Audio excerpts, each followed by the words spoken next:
Eh bien bonjour à tous et bienvenue sur cette deuxième vidéo consacrée à Magicien Sombre qui fait suite à la première. Donc sur celle-ci, je vais présenter les différents combos et je vais justifier pourquoi j'ai fait certains choix sur les ratios.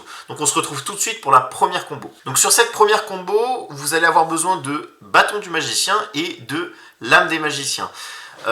J'ai mis ici dans la zone bannie les cartes qui permettent d'aller chercher ces cartes. Donc j'ai mis Préparation des rites, Pot de prospérité et évidemment l'illusion du chaos. Donc ça permet vraiment d'aller chercher ces deux cartes là.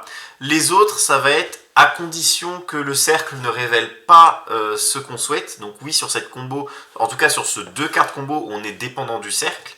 Mais si jamais le cercle ne révèle pas une des cartes qu'il nous faut, donc les cartes qu'il nous faut c'est âme éternelle, le terrain ou alors la soul servante. Donc c'est pour ça que j'ai maximisé les ratios, excepté la soul servante, je l'ai mis en x2 parce que x3 c'est un peu trop, et malheureusement c'est une carte morte si on n'a pas Magicien Sombre au cimetière, donc je l'ai mis en x2. Donc on va commencer tout de suite, vous allez tout de suite déclarer la petite âme des magiciens, vous l'invoquez spécialement, vous invoquez normalement le bâton, vous allez chercher le cercle, ensuite vous activez le cercle, à ce moment-là, à partir de ce moment-là, on a 33 cartes dans le deck, donc le cercle il en révèle 3, il y en a 8 qui nous intéressent, ce qui nous fait qu'on a entre 57 et 58% de chance de révéler l'une des cartes qu'on veut. Alors si ça vous révèle la soul servante, il vaut mieux aller chercher le terrain. Si ça révèle le terrain, bah, prenez-le. Et si ça révèle le terrain ou la piège, prenez plutôt le terrain. Le terrain sera forcément mieux que la piège directement, tout simplement parce que, je vais vous montrer, on va rentabiliser, on va pouvoir piocher une carte en plus, quoi. Donc là on active le terrain. On va poser l'âme éternelle depuis le deck. Ensuite, on déclare l'effet de l'âme des magiciens. On enlève le terrain et on pioche une carte. Voilà, c'est vraiment juste pour ça que le terrain est un peu mieux. Ensuite, vous faites la ligne 2 et vous faites IP Mascarena. Donc là, vous vous retrouvez avec deux interruptions. Alors, c'est pas fou, hein, mais ça reste Magicien Sombre, hein, je rappelle. La première, vous allez activer la piège qui va invoquer le Magicien des Ténèbres. Vous faites proc votre cercle, vous bannissez une carte sur le terrain adverse. Ensuite, vous avez IP Mascarena into Unicorn. Vous pourrez donc renvoyer une carte de l'adversaire dans le deck. Donc c'est tout pour la première combo. Donc comme je vous l'ai dit, si le cercle ne révèle pas ce qu'il nous faut, ça devient un 3 cartes combo, donc ça devient beaucoup moins intéressant. 3 cartes pour 2 interruptions, c'est pas génial. Mais sinon, dans 58% des cas, ça peut être une combo intéressante. Je vais tout de suite vous montrer la deuxième combo qui, vous verrez, est encore plus simple. On va y passer tout de suite. Donc on se retrouve tout de suite pour la deuxième combo. Alors c'est pas vraiment une combo, hein, c'est juste, il vous faut un monstre magicien, de quoi invoquer Timé. Donc j'ai mis tous les accès encore une fois, je les ai mis là. Donc en gros vous allez tout simplement invoquer Timé en défaussant un magicien qui liste, enfin un monstre qui liste Magicien Sombre dans le texte ou une magie piège qui liste Magicien Sombre. Vous déclarez Timé, vous faites la fusion entre lui-même et n'importe quel monstre de type magicien, ça marche.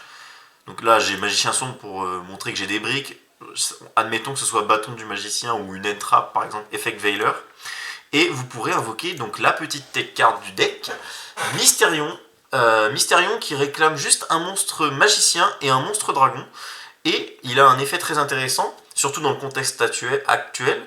Donc lorsque l'adversaire active un effet de monstre qui implique de se spé lui-même ou de spé un monstre du même type, au moment de la résolution, vous allez pouvoir cibler un monstre sur le terrain de l'adversaire, le bannir et bannir tous les monstres du même type. Donc à l'heure où je tourne la vidéo, il y a Kashtira qui est un deck qui invoque beaucoup de psychiques, qui est très fort, très omniprésent, donc contre ce deck c'est vraiment très intéressant. C'était une petite tech card que je voulais montrer. On va se retrouver tout de suite après pour la troisième combo.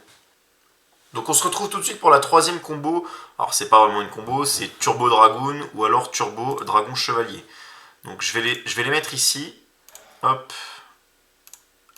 Hop, voilà, c'est pour invoquer ces deux monstres. Alors il faut savoir que ça marche aussi sur Mysterion. Hein. Voilà, ça marche sur les trois. Mais en général, on préfère soit invoquer Dragoon, soit invoquer le Dragon Chevalier pour protéger nos backrows. Donc il suffit de réunir tout simplement la Magicienne Soul et Timé. J'ai encore mis une fois dans la zone bannie les accès. Vous déclarez la Magicienne Soul depuis votre main. Vous allez l'envoyer au cimetière pour pouvoir spé le Magicien Sombre du deck. Ensuite, vous invoquez Timé en défaussant une carte qui liste Magicien Sombre dans le texte. Vous déclarez Timé et vous invoquez soit Dragoon, soit Mysterion, soit le Dragon Chevalier. Voilà, c'est vraiment une petite combo toute simple. On se retrouve tout de suite après pour la dernière combo que je vais présenter. Donc on se retrouve pour la dernière combo, donc ça va être un 3 cartes combo dans 58% des cas environ, parce qu'on va encore une fois dépendre de la révélation du cercle. Donc pour ça il va falloir vider au maximum le deck avant, donc on déclare en premier l'illusion du chaos. Vous allez aller chercher l'âme des magiciens, vous l'ajoutez à votre main, vous renvoyez une carte depuis votre main au-dessus du deck, vous gardez l'illusion du chaos, c'est important. Vous déclarez ensuite la petite âme des magiciens, vous envoyez le magicien sombre au cimetière, vous l'invoquez spécialement. Donc là on vide bien le deck, ensuite on norme le bâton, on va chercher la magie rituelle qui permet d'invoquer rituellement les monstres en jeu rapide. Donc ça c'est important. Donc là on a bien vidé le deck, on active le cercle. Et là il faut un accès à la piège, âme éternelle. Ou alors, si jamais on n'a pas eu d'accès, ça devient un 4 cartes combo. Du coup, bon, ça devient beaucoup moins intéressant, mais ça devient un 4 cartes combo qui génère quand même 3 interruptions. Admettons, cette fois-ci, ça nous a révélé donc la Soul Servante. Donc la Soul Servante, vous l'activez, vous mettez le terrain au-dessus de votre deck, puis ensuite vous bannissez la Soul Servante, vous piochez une carte, ce qui revient entre guillemets à ajouter la carte du deck à la main. Donc elle est bannie, vous activez ensuite votre terrain qui va poser l'âme éternelle du deck. Hop. Et là c'est très intéressant. Vous faites ensuite Link 2 Mascarena. Hein. C'est pas fou, mais bon, on n'a que ça, donc on joue ça. Et vous posez la magie rituelle. Pendant le tour adverse, vous allez activer la piège pour invoquer le magicien sombre du cimetière. Vous ne déclarez surtout pas le cercle. Vous activez la petite magie rituelle pour invoquer l'illusion du chaos.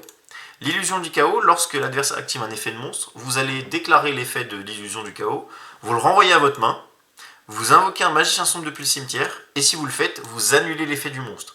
Donc si par exemple il a invoqué normalement et déclaré l'effet, vous allez en plus pouvoir proc le cercle, bannir le monstre en question, et vous aurez toujours IP Mascarena qui pourra faire unicorne.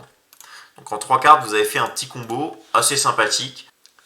Et voilà pour cette vidéo, donc j'ai présenté les principaux combos qu'on peut faire avec le deck Magicien Sombre. Alors je les ai pas tous montrés, hein, il y en a d'autres, mais après c'est en jouant le deck et en vous entraînant avec le deck que vous connaîtrez toutes les combinaisons des cartes.